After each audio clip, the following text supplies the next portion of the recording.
My current project this summer has been an artist book.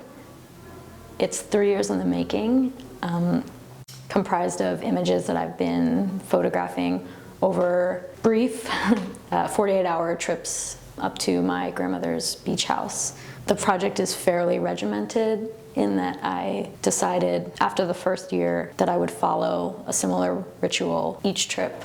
I only bring 1 box of sheet film, and I try to make 10 exposures, 10 distinct different pictures over my 48 hours in the house alone. It's a pretty intimate project for me. It's something that I've been working on for so long, but never really kind of brought to completion.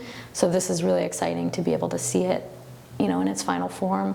I think I knew early on that it should be a book, and I'm really excited by the idea that individual viewers can have an experience one-on-one with this thing, and it kind of mirrors the way that the work was made alone, in the house working. My motivations for creating artwork, I think, are really rooted in an understanding of place and kind of who I am in the world and how I move about the world. And for me, it's a way to kind of coalesce a lot of my interests and create something that exists to be seen or to be questioned in the world. I think my favorite art is art that makes you think, is art that asks more questions than it answers. I'm interested in ways that artists can influence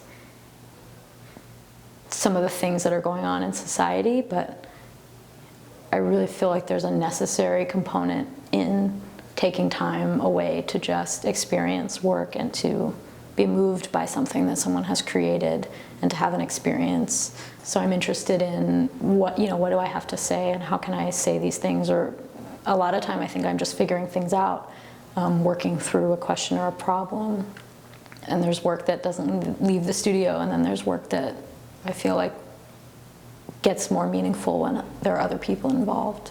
I wasn't sure what shape it was going to take, and I wasn't sure how it should look, but I wanted to make sure it came together in a really organic way. Because I'd been shooting in essentially disjointed moments once a year, but for only a few hours each sitting, it was a great chance to kind of bring everything together and really sit with stuff. When I got here, and after I'd had a pretty solid edit and had really helpful conversations with staff and everyone here, it became clear that I needed to make more than 1 book. So I think I exceeded my goals in that I'm leaving with an edition of 10, and they're all handmade and hand-bound and hand-sewn, and I wouldn't have been able to do that on my own. I mean, it's pretty exciting. In terms of what the book actually looks like, I think I had a clear picture in my mind that got clearer as I was here longer, over the course of the 5 weeks. But to see it finally real just in the last couple of days has been incredible.